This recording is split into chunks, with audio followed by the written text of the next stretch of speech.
What's up, dads? It's your boy Big Dave. Mr. Mike here from Imperium Press, back with another episode of Culture Dads. So let's get right into it. On this episode, we decided to do something a little bit different. We wanted to kind of give each other. So here's what we came up with. So we each took one of our most favorite albums and we exchanged them.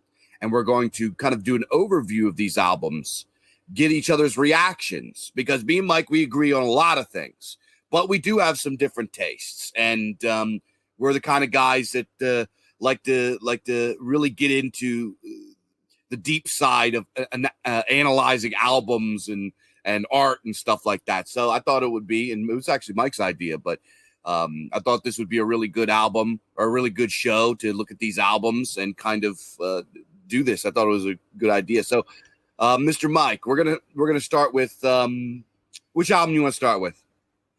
Why don't we do yours? Okay.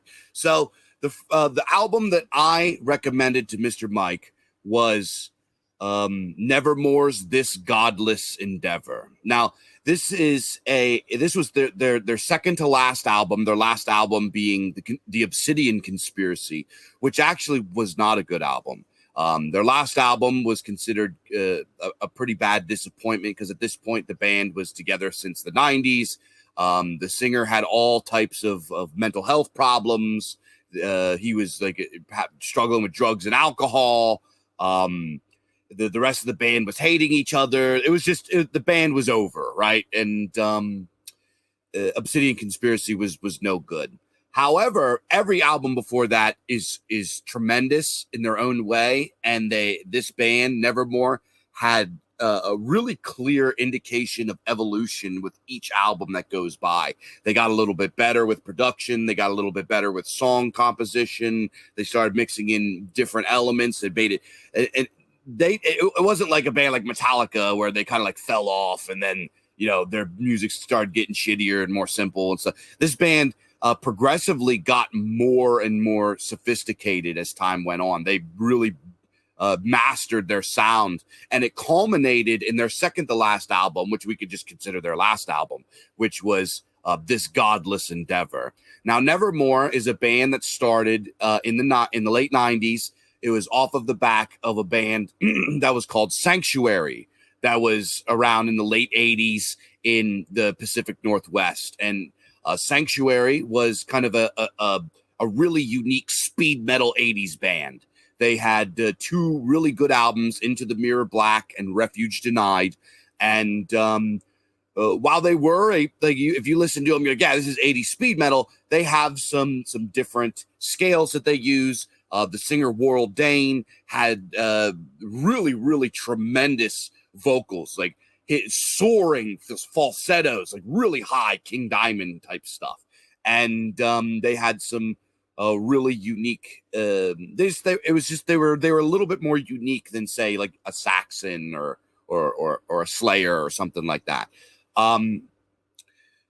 For example, they what was that? They do a cover of The White Rabbit by Jefferson Airplane, and like they're a weird band. They're a little bit psychedelic. So that sounds fucking awesome, actually. Yeah, I would love to hear that. It's pretty cool. It's actually a really good cover, and they got a lot of really great songs. But this band broke up, and the guys that formed it, which were Warrell Dane and Jim Shepard, the bass player, Warrell Dane, the vocalist, they were looking for a new guitar player to reform Sanctuary. Well, they came across a guy named Jeff Loomis. Guys that are big-time guitar players are going to know this name. Jeff Loomis is regarded as like one of the great modern guitar players, neoclassical shredders. I'm sorry, Mike. I thought you were going to say something there. So they got with Jeff Loomis, and then they found another guitar player named Steve Smythe, and also what was his name? Morrison on drums. And these guys came together, kind of created this perfect storm of this really, really unique post-thrash, progressive power metal kind of band that sort of just transcends genres. They really, truly do, especially in this album that I'm talking about. And they have so many great albums. Into the Mirror Black, not Into the Mirror Black. you got Dead Heart in a Dead World. You got there's just so many, right? They Dreaming Neon Black was the one album, which is a really, really intense album, because this is album Moral Dane, who is their singer, immensely talented guy, had a pretty tragic life. He had a fiance that he was absolutely in love with, and they were part of this weird, like, new agey Christian cult. And something happened, and his wife, or his fiance, was on her way to like one of these events or whatever, and she was strangled and raped and murdered by a serial killer at a truck stop on the way there. And World Dane like really never got over it. It like completely broke his heart. It broke him, and it led to him doing drugs and drinking, and he had drug problems before that. But this World Dane is kind of a very tragic figure. He was very much he was almost like Lovecraft, insofar as he was like a self-hating atheist. He has all these songs that are very atheist. Now he has this like very Gen X kind of, because he was a Gen X guy. Gen X like hatred of religion and all this.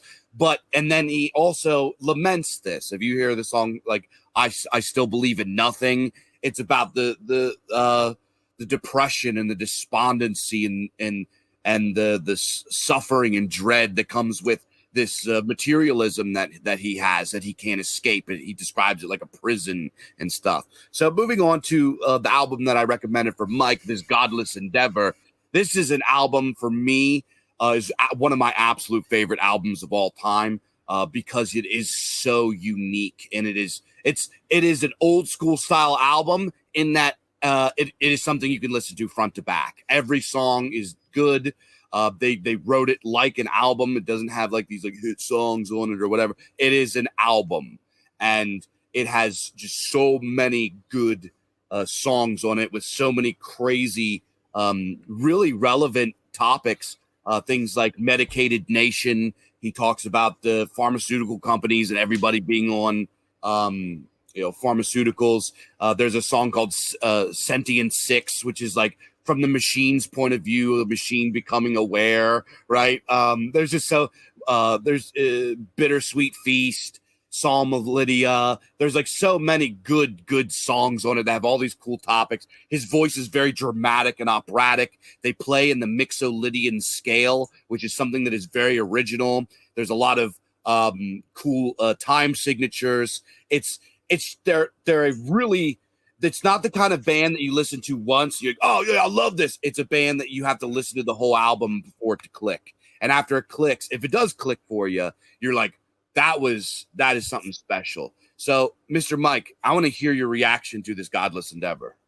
Yeah. So, well, thank you for recommending it to me. I mean, we sort of planned to do this episode a couple of weeks ago, and I actually didn't listen to it until like just the other day for the first time. But I had been skipping around, the first encounter with it, and just being like, get a very high level feel for like what kind of music it is. And I was like, oh, this is going to be good.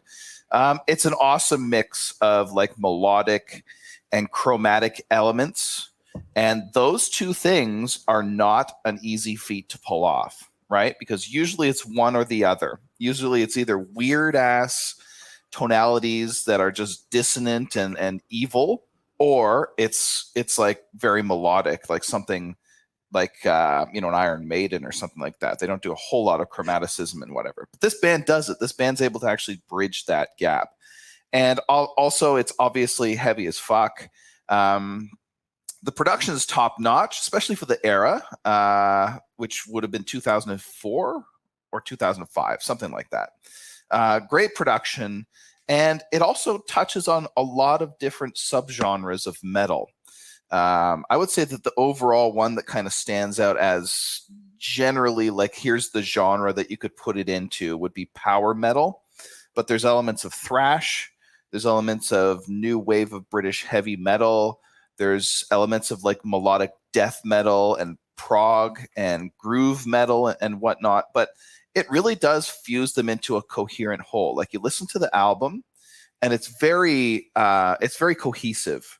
It's not it's not, well, this is going to be a bit of a contrast with the next album that we talk about, but this one sounded to me very cohesive all the way through. Now, not like every song's the same or anything like that, but it's clearly one record by one band with a real sort of coherence to it. So overall, sort of like high level overview, that was kind of my take when I listened to it. So would you say, is it something that clicked for you, or is it something that was a little bit outside of what you really like? Yeah, well, I definitely liked it. It is a bit outside of like the genre that I usually listen to. I don't listen to a lot of sort of like melodic metal, but it's got so much else going on that it was like, I really did enjoy it. It's kind of like it reminds me a little bit of like Queensryche, and there was some like elements of Iced Earth in there. Those are bands that I love. And weirdly enough, I don't know if I'm just like always hear this because I'm such a huge fan of the guy, but the clean vocals did remind me a little bit of like some of Mike Patton's vocals. That's the vocalist from Faith No More. But it's like the vocalist is really he's quite a powerhouse. I mean, the guy's got quite a few voices. He uses a lot of them all throughout the album.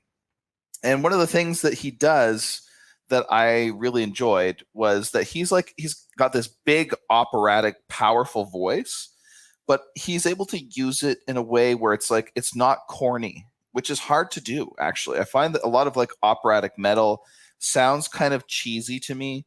But this guy he can sell the themes. Like he can really sell the fantastical lyrical themes like without being cringe, you know, like he could sing a song that's about Armageddon and actually make it like kind of harrowing to listen to instead of cheesy. You know what I mean? But yeah, there was a lot to like about this album. One of the things that stood out to me, and I mean, I will talk about other elements, of course, but one of the elements that I really liked was actually the production. It's excellent. So again, this record is from 2005. It's not like, we're not talking about like metal albums from 1968 where the production is just kind of like mostly shit. This album has it's like it sounds modern. It sounds like it could have been released like 5 years ago or yesterday even. It's got the balance right between like raw and heavy, but also like clear and crisp. The drums especially stand out to me on this album. And really, in terms of production, drums are what really make the difference between like an amateur and a professional production. And so I looked into it and I was like, okay, so who actually produced this? And it turns out that it was produced by a guy named Andy Sneap, who is a big name in metal production. And so I was not surprised to see this. This guy has worked with like Judas Priest, with Dream Theater, with Opeth, Megadeth, Amon Amarth, like basically all the big fucking metal names of the last 20 years or so, and more. So that kind of, that answer that question for me basically. But yeah, no, it was great, man. Like I'm really glad that you recommended this to me because it is a little bit outside of my genre. I love metal, but like I'm not a metalhead. I love a lot of like certain metal bands I kind of latch on to, and it's like that is just like I love it as much as I love grunge or I love punk or whatever. Like say like Pantera, that's a huge fucking band for me. Or Zeppelin or Sabbath or like any like there's Motorhead especially, and there's so many others that I could mention, right? But it's like I am not a metalhead, so I don't get really deep into the sort of like sub genres or the weird kind of like esoteric bands or whatever from the 80s that no one's ever heard of or whatever. But this is one I had not heard of, and it was cool for me to listen to because power metal is a little bit outside my comfort zone, but I really did actually enjoy this. And I found it interesting because it sounds like the kind of band that should have been pretty big. Like they should have been like on the level of like a Lamb of God or something. Because I think that was kind of what was going on at that time. But I'd never heard of these guys. So it was kind of interesting to actually like look into them and their career and everything like that, and sort of see the progression. They never really hit the big time. They were always kind of like this band that was like on the verge of hitting the big time, but they never quite got there, which is a bit of a shame, because this, had they continued to make albums of this caliber and better, they would have absolutely broken for sure. Yeah, I think that's part of the reason that led to their breakup. Part of it, this is probably why World Dane was so miserable about his career and everything, was when he was doing his like his metal stuff, when he was in Sanctuary, was at the end of the 80s going into the early 90s. This is when, and he was in Seattle, so this is where the grunge was. Nobody wanted to hear 80s style speed metal with power metal vocals during the grunge era in Seattle. You know what I mean? And then when Nevermore got together, this was, like you mentioned, this is the new wave of American heavy metal. This was the era of Lamb of God, of Mastodon, of you had a bunch of bands that were out there that were kind of like the heavy hitters. They kind of they didn't get into that flow. They didn't get considered the new wave of American heavy metal because they had clean vocals. They were doing melodic operatic things. They were, like you mentioned, they have all this like chromatic blending with the Mixolydian scales. They weren't they weren't using like very simplistic lyrics like Lamb of God was. They were talking about pretty big ideas for your casual music listener. The ideas of AI becoming self-aware and calling out like the corruption of pharmaceutical corporations aren't exactly the type of lyrics that hit home with your typical normie metal Chad in 2004 or 2001. You know what I mean? And a lot of it was he did. You mentioned about how World Dane does all of it. World Dane is a singer that is he's a very emotional singer. When he sings, especially like his ballads and this stuff, he's really singing about something that broke his heart or something that he feels some kind of way about. And this is what separates him from me. In contrast, I love power metal. I don't get into the bubblegum like pop power metal, but 80s power metal, I love that style. I grew up on Dio. I'm a child of Holy Diver. You know what I mean? So I love that. But there is a lot of cheesiness that goes in with it, because the stuff that they sing about a lot of times is detached from them. They're just kind of talking about dragons and heroes and knights and magic and like whatever. And it's just supposed to be catchy. And while it's good and I like it, it's not as authentic as Nevermore. Nevermore, World Dane, when he sings in his certain, especially songs like Dreaming Neon Black and The Heart Collector and things like this, you hear the emotion, you hear the suffering in his voice. And he was just a really, really talented guy that ended up in two periods of time and places where he wasn't in the vein of what was big, so he never made it. He was always kind of ahead of the curve or behind the curve, and that had to have gotten to him. You know what I mean? Because how are you like Nevermore writing this godless endeavor and not know that you're great, right? These guys, Jeff Loomis now is like considered to be one of the greatest neoclassical shredders there is. Like he's like up there with Malmsteen and stuff. He's like friends with Malmsteen. This is how talented these guys were, and they never quite, as Mike said, they never quite made it. They never broke through. Most people have never even heard of them, which is a shame, because they are their albums are gems in my opinion.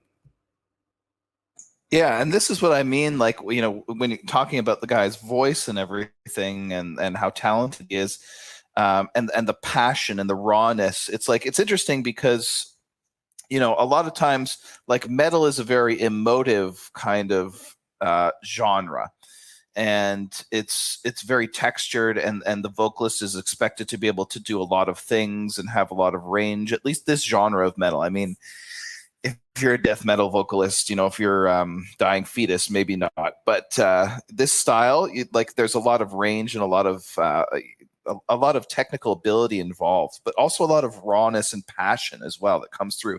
And this is what I was saying about the guy, is that he can sell these lyrical themes, even the sort of more fantastical type themes that are. He can really sell that, because he's got that sort of like authenticity behind him and everything. So no, it's really cool. And yes, and the guitars were something that also stood out to me as well. Like, I was hearing a lot of especially Phrygian modes. That was something that I heard a lot of throughout the album. Phrygian is a mode, like, this is the mode that kind of sounds like, to most people, like Middle Eastern or Egyptian or something like that. There was a lot of that on the album, but that's also very common in metal. But at the same time, there's also a lot of Lydian modes. This is a very unusual mode that uses the raised fifth, the sharp fifth, but it's otherwise sort of like a major pattern, a major scale mode. It has a very unsettling feel to it, and a very augmented feel to it, because like the first four notes in the scale are basically an augmented scale. There's a lot of that going on in this album, and that plus all the chromaticism, I thought was like, this is I think this is an album that doesn't take a lot of huge chances, as far as, like, it's not experimental. Basically, it's just really, it's very raw and dare I say it, hooky and catchy. I was like, after listening to the record, I found some of the hooks kind of like going through my head, especially from Bittersweet Feast, the one where he's like, "This is your final warning," like, that is just like all, it was going through my head for like a whole day, right? So somehow they managed to kind of blend that with some of these like more experimental things in like a subtle way, but it's not like way off the hook, like crazy ass, like, experimental metal or whatever. But there are these sort of elements to it. There's the Lydian modes, there's the chromaticism, there's all this stuff. And the guitarist is definitely very technical and precise. And apparently there are two guitarists on this album.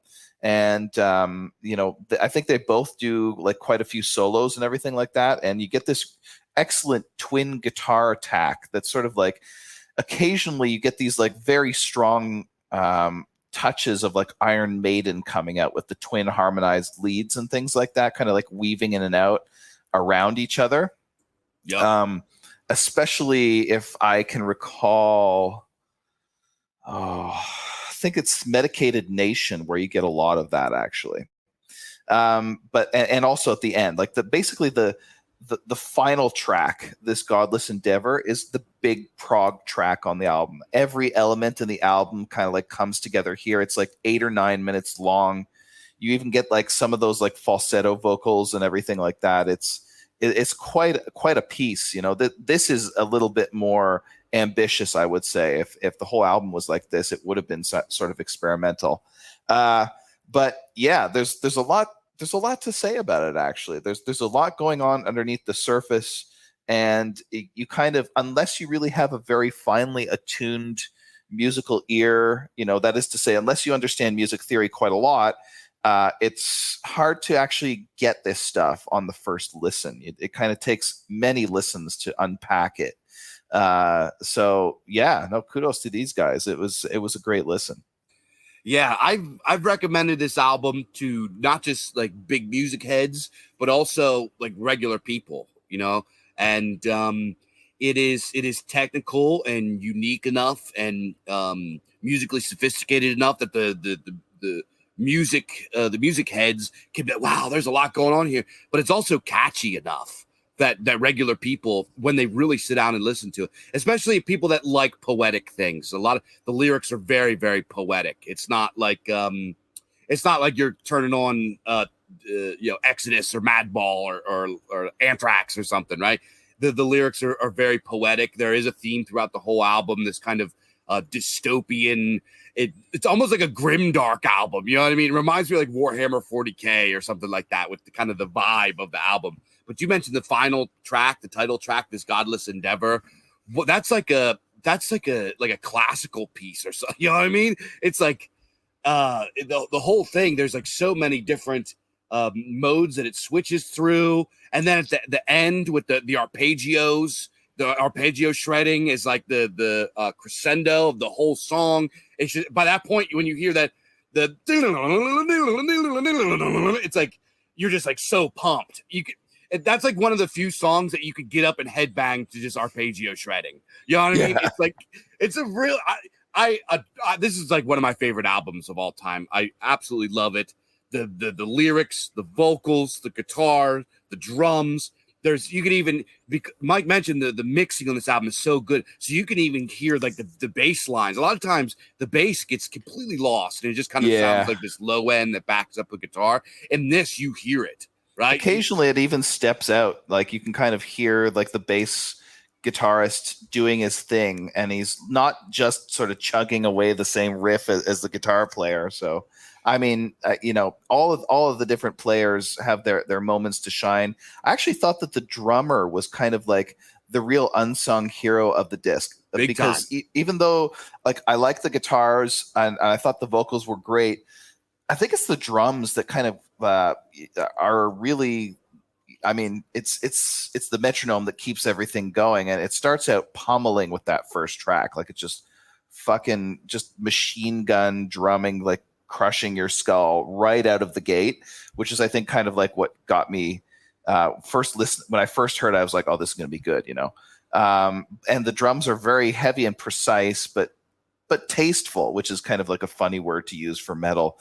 The guy does a lot of polyrhythms, and just like listening for the modulated, chromatic and different modes and scales and everything like that. The polyrhythms, there's a lot of them on this disc, but you actually don't really notice it. And that is when polyrhythms are being done well. Exactly. Is when they're not like just jumping out and like slapping you in the face, because I don't know, like there's so many bands that like it seems like they just do it for the sake of doing it or whatever. Meshuggah. Yeah, exactly. I'm not a fan of Meshuggah. Me neither. But they're not overdone on this disc. So I think that this guy is really sort of like the unsung, almost the MVP on this disc. But the singer is the one that's the real star of the show. Now, I will offer a few critiques, just to be fair. I do like an album that's very cohesive, and this album is very cohesive. But for my money, some of it sort of at times kind of sounded a little bit same-ish. Obviously, you are going to have highs and lows. Like some tracks are going to be better than others. I actually highlighted a few tracks that I thought were great, and I ended up highlighting half the album actually. But probably the one I like the most is this one, the Psalm of Lydia. I think that one's got like the most interesting stuff going on. But it does have a very kind of same-ish tonality throughout most of the album, although there is a ballad, and actually the Sentient Six song, the one that you mentioned, was about the AI. I thought that was interesting because of the contrast between the lyrical content and the instrumental content. Like there's a lot of acoustic stuff going on in that song. There's a lot of very organic sounding things happening instrumentally, as against this very technocratic, dystopian lyrical vision. But anyway, yeah, I think for the most part, the album, as a critique, it doesn't have as much variety as some other albums, which is, could be a good thing or a bad thing. But the one thing that like really I was begging for throughout the whole disc, I think, is some really soaring keyboards. This is a band that's almost begging for that, like it just sounds like it needs to be there or whatever. And maybe at times it is, but I just didn't notice it or whatever. The lyrics, some of them are good, some of them are not so good. Like it's like you said, it's Gen X, a lot of atheists sort of like railing against religion and stuff, and I mean, believe me, I understand. I understand why you would rail against religion in this time and place or whatever. Some of the lyrics are actually quite thoughtful, though. I thought that one, Medicated Nation, was very good. Sentient Six was really good. But yeah, I mean, overall, the album is just excellent, and it really deserved to this band deserved to break after this album, basically.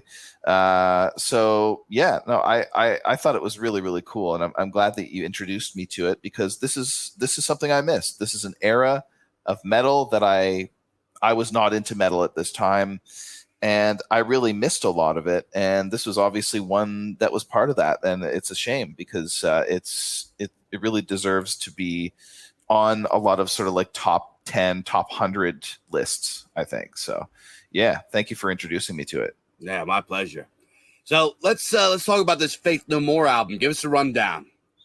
All right. So I chose this album because this is the most important and formative album of my musical development in my life. Before this album, which it was released in 1995. Before this, I was basically like the biggest Alice in Chains head imaginable, and still love Alice in Chains to this day. But this album was something a little different for me. The most experimental stuff that I listened to before I listened to Faith No More's King for a Day, Fool for a Lifetime. I guess I should say the name of the album. That's it. King for a Day, Fool for a Lifetime, released in 1995 by Faith No More. Before I listened to this album, a lot of what I was listening to was like, it was what was going on at the time. It was the stuff that was on MTV and like, in the top 10 or whatever, 1995. This was like a great era for guitar music. But then I listened to this album by Faith No More, and I didn't like it. I didn't like it at first. It was a disappointment. I listened to it and I was like, oh, well, the vocalist is kind of cool and energetic, but like it's so all over the place. Like, what the hell? And then like within a week or two, I started listening to it again, and I listened to it again and again and again, and I just loved every fucking song on it. Eventually, like after maybe a couple of months, it was like this was like all I was listening to for like 2 straight years.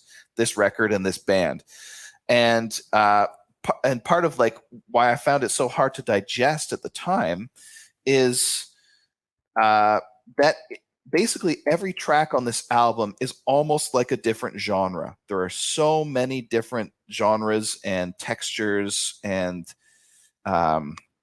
just different like modes of expression that these guys go at. So that's why I chose the album. Basically, it's sort of I went from just like listening to a lot of like the top 40 or like the heavier end of the top 40 in 1995 to by like 1998, I was like into the weirdest of fucking weird prog music that you can imagine. And this was the album that turned me in that direction. Little bit of background about Faith No More. Dave, I'm not sure if you listened to I sent you this band's hit track in 1990, like a few minutes before we started recording. I don't know if you got a chance to listen to it. It's called Epic. And if you listen to it, it's miles away from this album. Anybody who knows Faith No More is going to be like, oh yeah, Epic. They're like this. They were like this funk metal band back in 1990 that was like kind of like the Chili Peppers and shit. And it's like this album could not be any further from that than anything. So they started out basically as this band that was like kind of like this California like funky but heavy ass. Sort of in the vein of like Fishbone and Chili Peppers and stuff. They actually started out with a different singer, but then they replaced him with this young guy who like came in when he was 18. This new singer, his name's Mike Patton. He was in this band called Mr. Bungle, which is one of the most experimental bands, probably the most put out, I would say, the most challenging record on a major label ever. and including like Captain Beefheart and stuff like that. This is Mr. Bungle's Disco Volante. But anyway, Mr. Bungle was a weird band, and Mike Patton comes in. He gets drafted in. They fire their singer in 1988 or something, and they basically drop this record on Mike. He comes in, and they're like, okay, so you got 3 weeks. You got to write all the lyrics and stuff and whatever, and then we're going to go on tour. We're a major label band. And he's like, all right. So he basically writes all these lyrics like as fast as he can, writes all the melodies and vocals and everything, and it becomes this smash hit. It's like a huge breakout album for them. This song was everywhere. The song named Epic in 1990 was everywhere.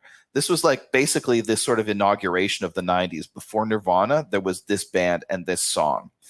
And then I just turned it on to listen to it. I absolutely have heard this song a million times. Exactly. Yeah. It's a very famous song. And so this was their hit album. Basically, as soon as this like 18-year-old kid came into the band, they blew up.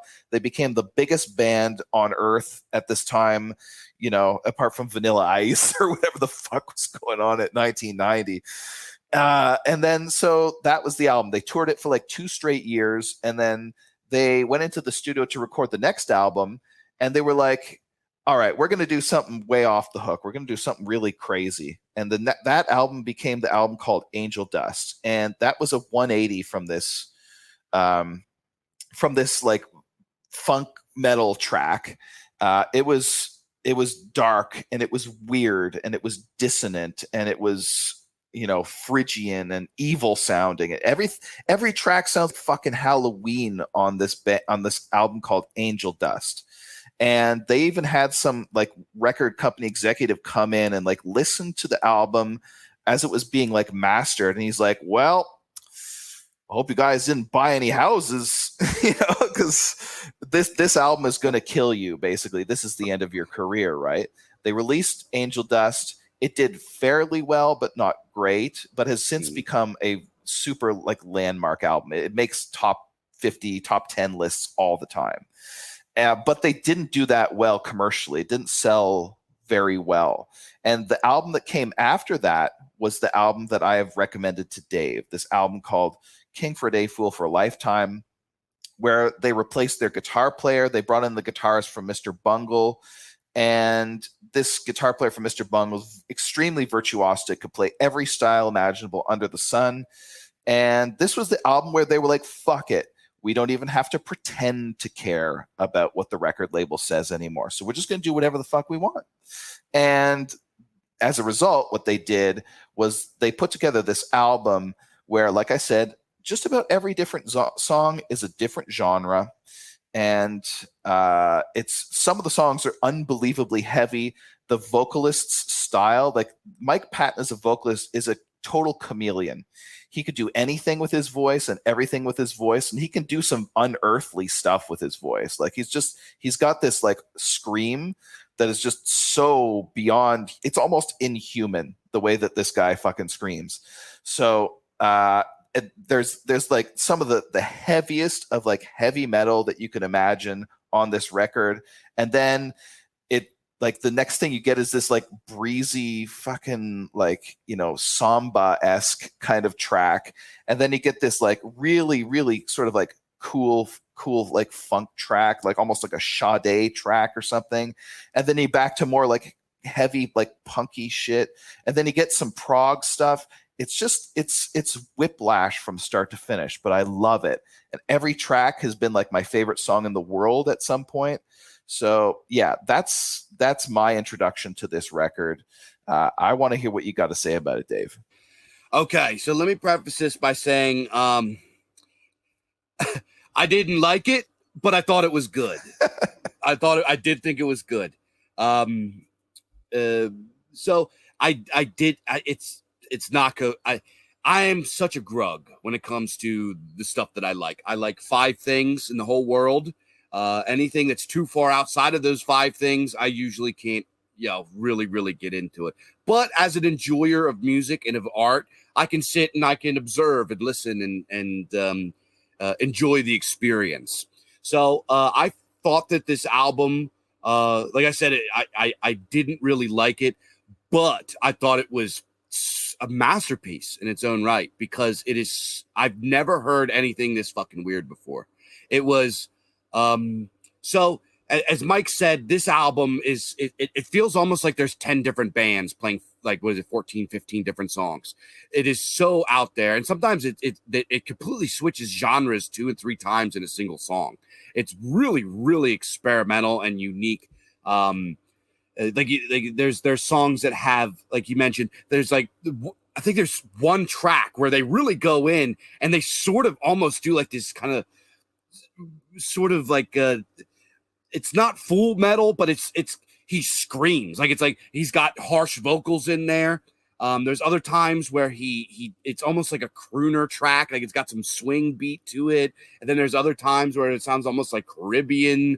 Then there's jazz and funk in there and rock, and there's times that the vocals are sort of a little bit detached from the rhythm and the pace, which is a very jazzy kind of thing to do.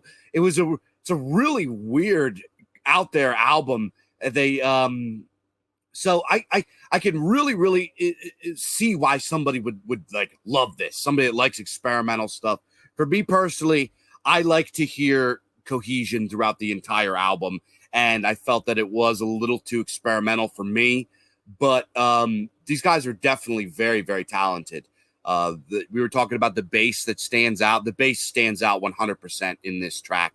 I actually think we were talking about the standout star. If it's not the vocalist, it's got to be the bass player. He does so much weird stuff that stands out. He doesn't just get blended in with everything. The guitar work, the guy goes from playing blues rock, funk stuff. So Faith No More, King for a Day. Like I said, it's not something that people that are grognard metalheads are really going to get into. But like I mentioned, they do a lot of really interesting stuff. Each song is a different experience. Each song has many different styles in it.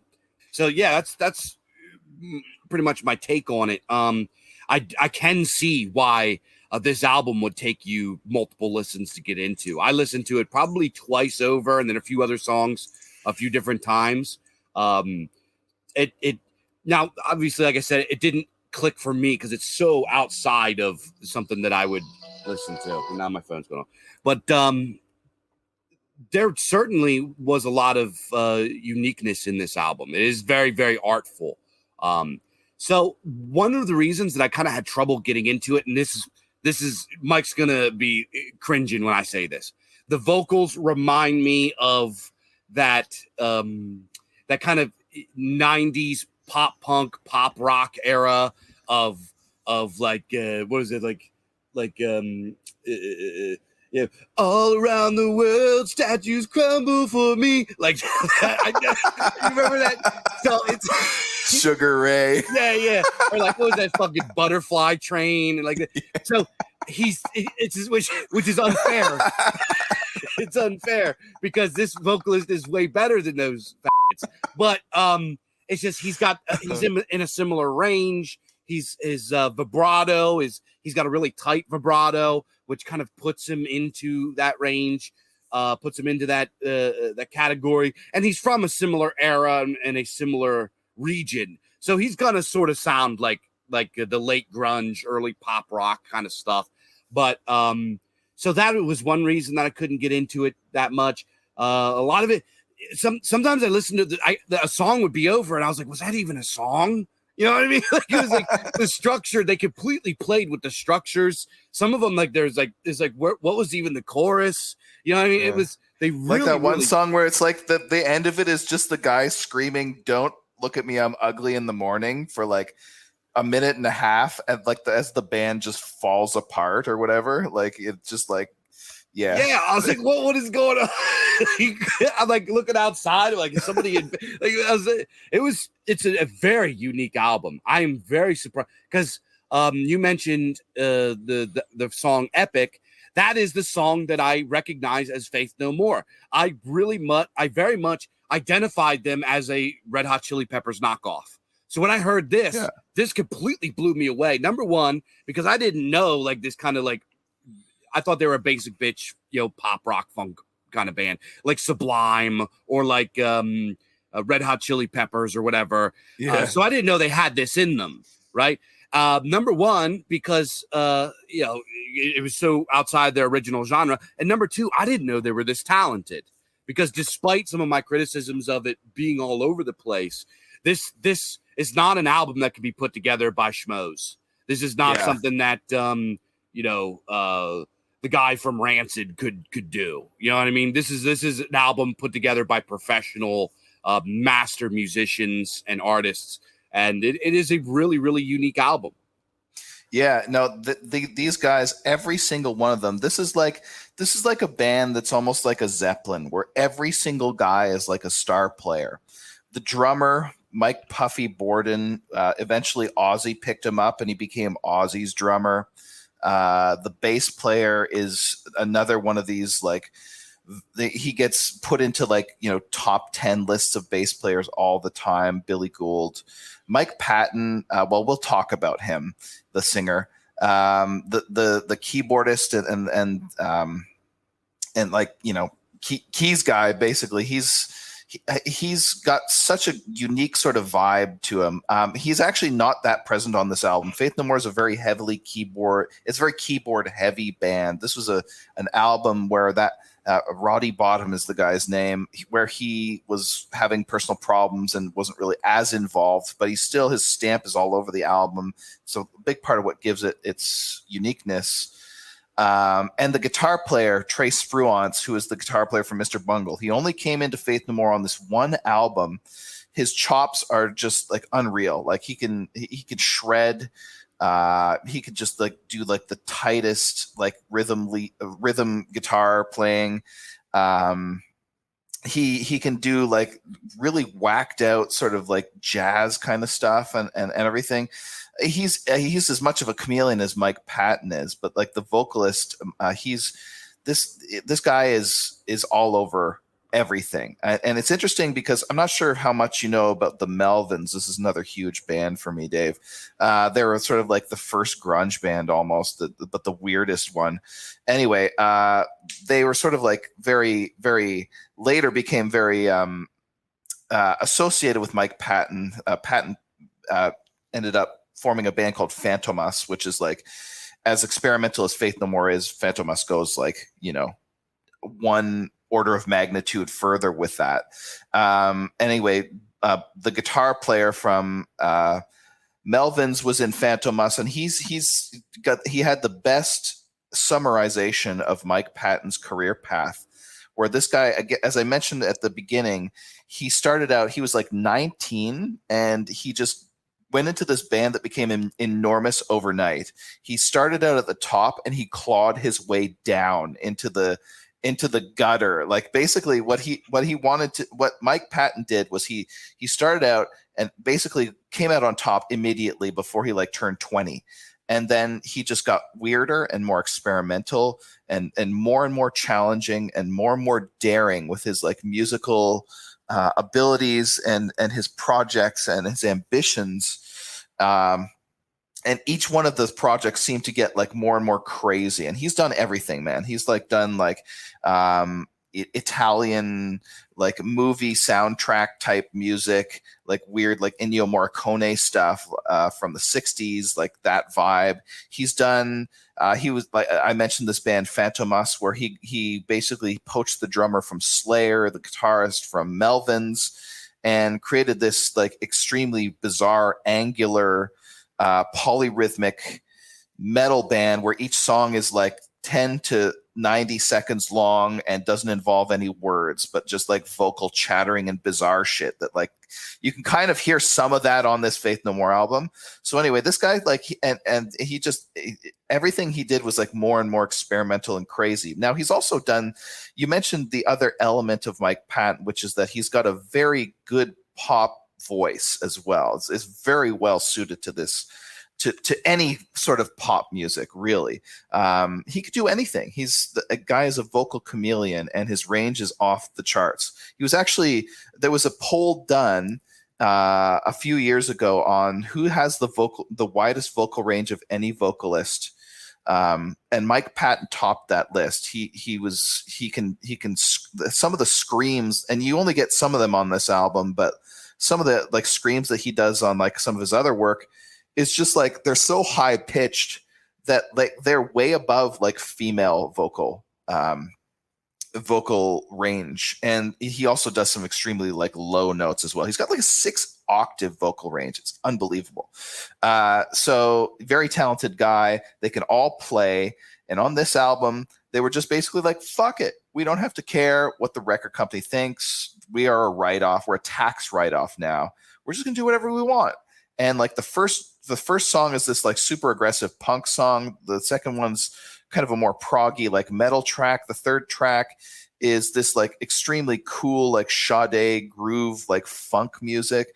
The fourth track is back to aggressive shit. The fifth track is like this big band number, and it goes on and on and on like that. Every single song is a 180 from whatever came before it, and you can't do that without being extraordinarily talented. And for me, I like weird shit. This is why I'm so in love with the Odinic. This is why that stood out to me when I identified it in Dumézil's writing. I like the dark shit. I like the weird shit. I like the stuff that's off the beaten path. I like the stuff that's really challenging and trying to strike out its own path, and that is really uncanny and weird and sort of liminal and in between. That's the kind of stuff that I live for in music. Although on the other hand, I also like really simple stuff. So I don't know. I'm a weird guy, but this band really exemplifies that. It's got a lot of darkness to it. It's got a lot of minor tonalities to it. Not all of it does, but a lot of it does. And there's just so much bizarre stuff going on here. For me, this was like a slap in the face when I listened to it.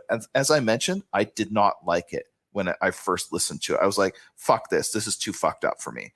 And then I kept listening, and it grew on me, and eventually became, and it still is, my favorite album of all time. There's just so much crazy stuff going on, and almost like every single track sent me on a mission to like. To basically explore a different genre of music. And as a result, my taste broadened immensely. I got into all kinds of different genres, and eventually ended up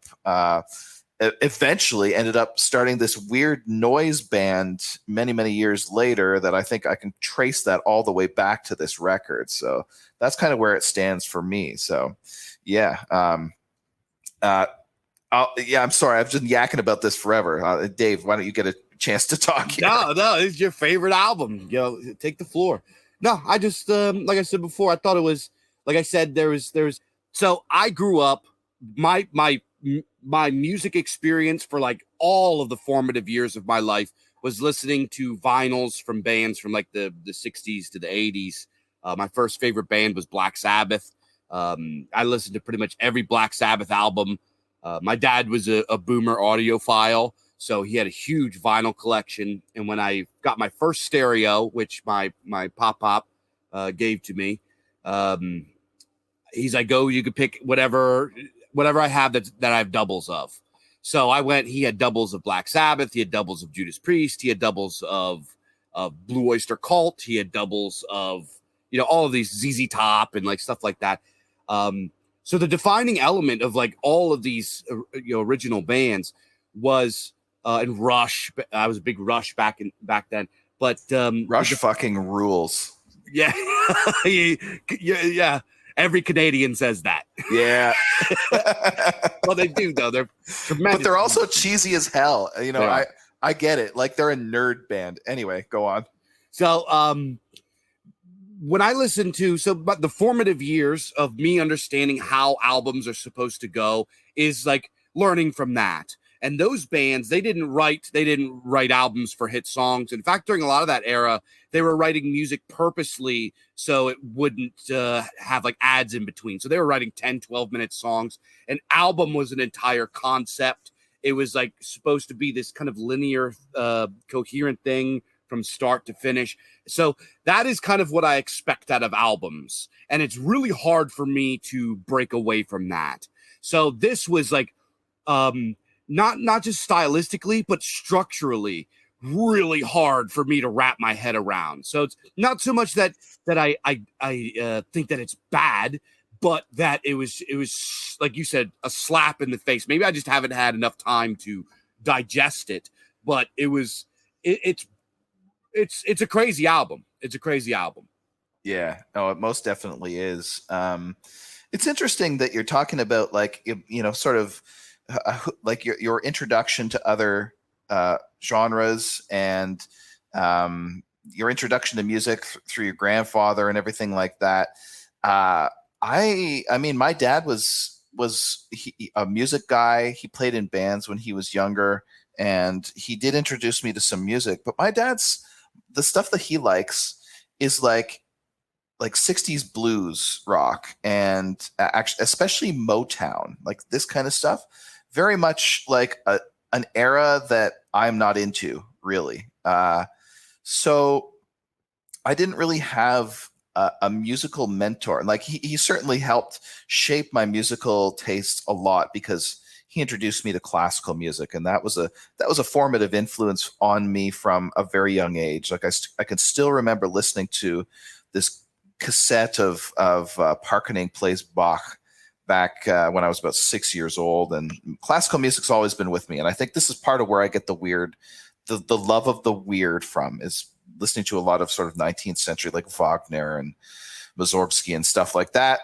Actually, Mussorgsky's Pictures and Exhibition is a great analog for this album because it is another sort of like weird set of vignettes that like they're all very different. Anyway, I didn't really have that mentor. I was the older brother.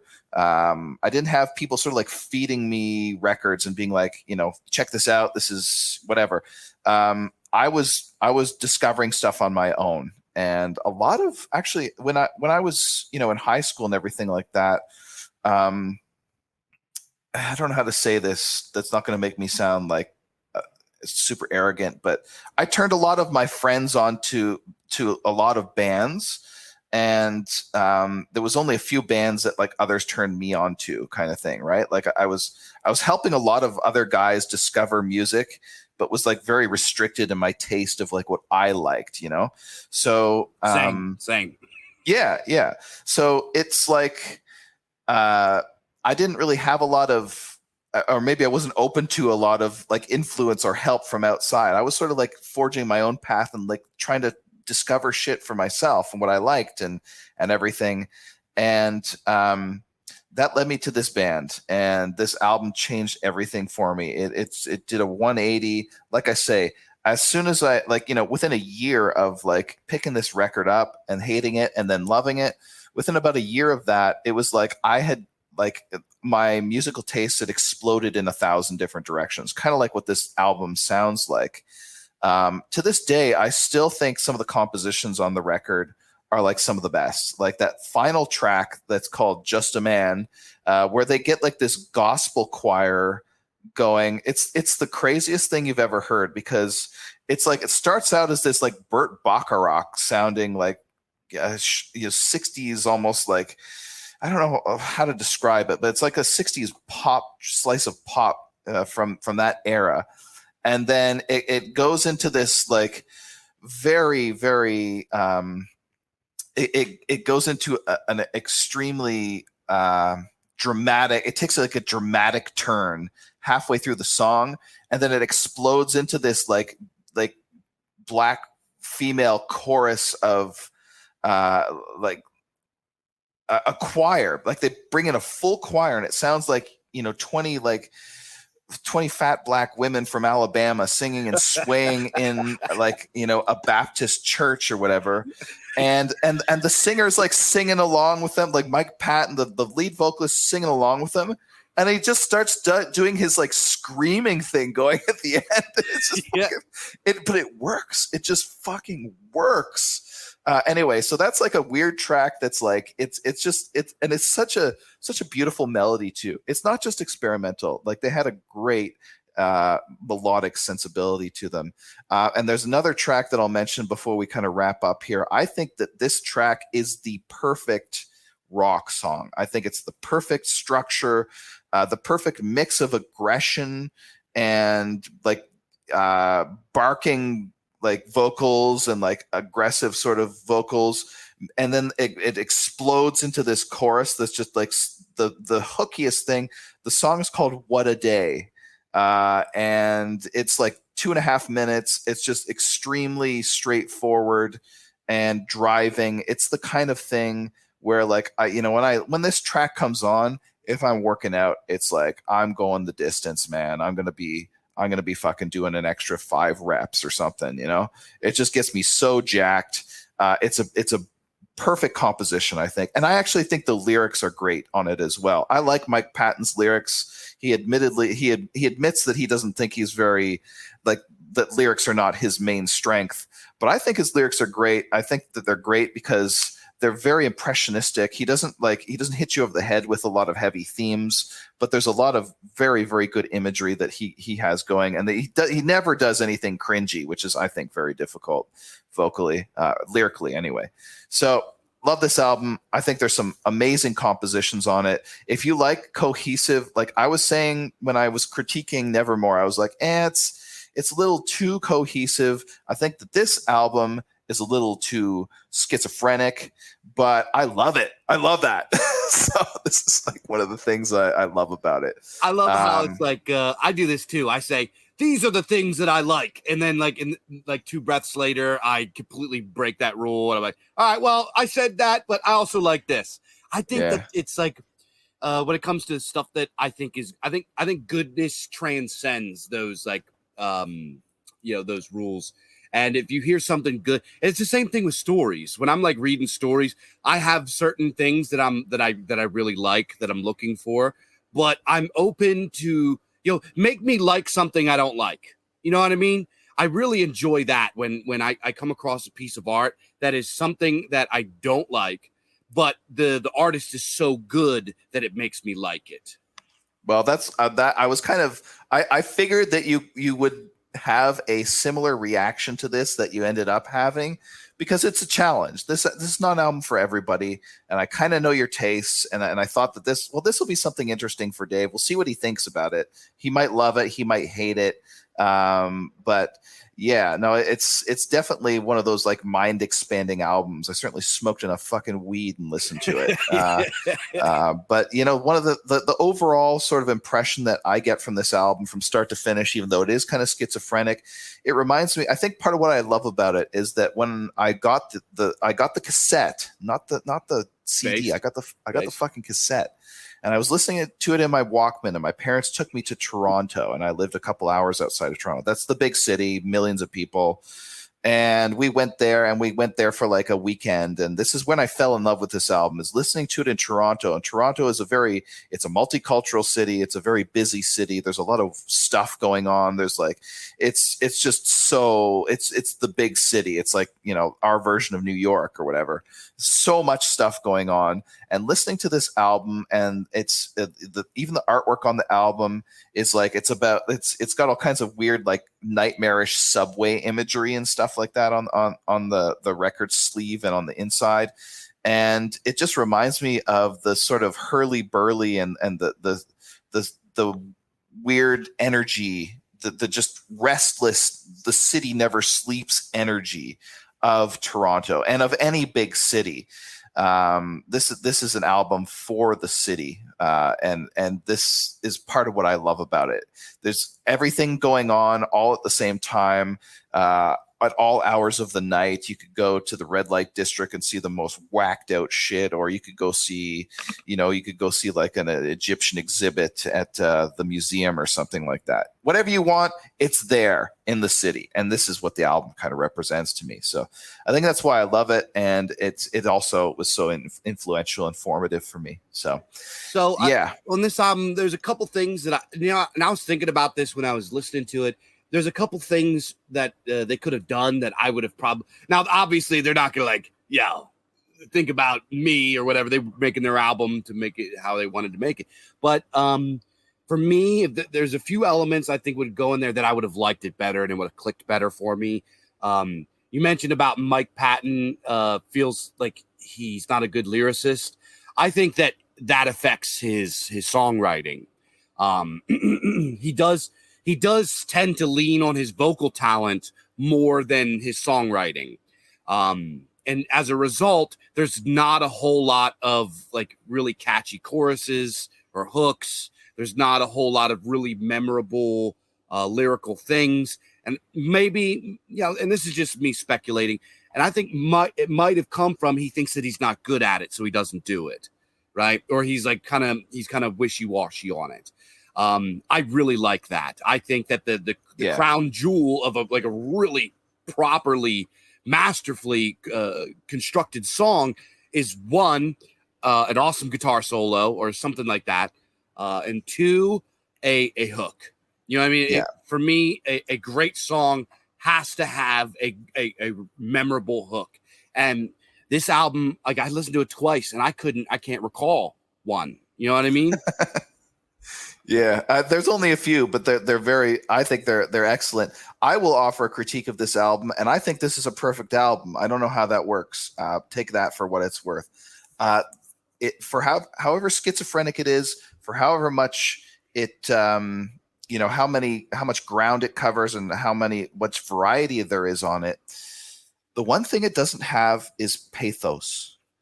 There's no song there's no tearjerker song. There's no song that really like makes the tear kind of well up in your eye, I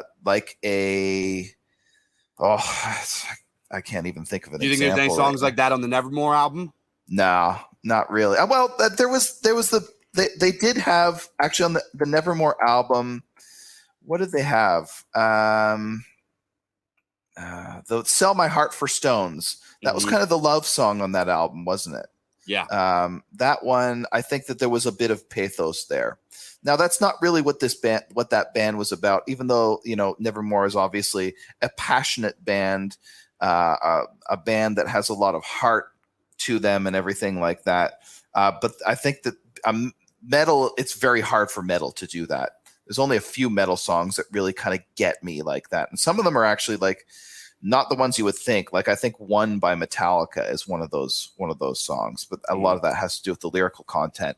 But Faith No More doesn't really hit that note. It doesn't hit that like real sort of like hit you in the gut, like, just make you a tear well up in your eye kind of thing. Like an Elliott Smith or something, which is a very, very different artist, or something like that. That's just not what they do. Mike Patton isn't that guy. He's not that character. That's not something that he really does.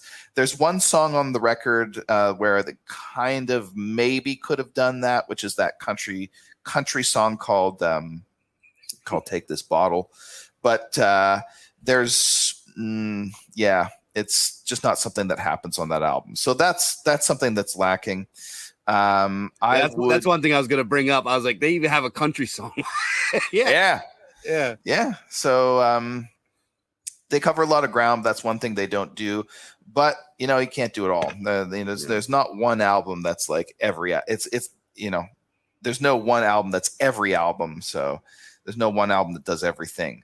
So I love this album. I think it's great. I think anybody that wants to sort of push the envelope, that's something for them to listen to. So highly recommended. And I would recommend Nevermore. I think that record, what's it called? This Godless Endeavor is it's very good, and it deserves actually to be a lot more famous than it is.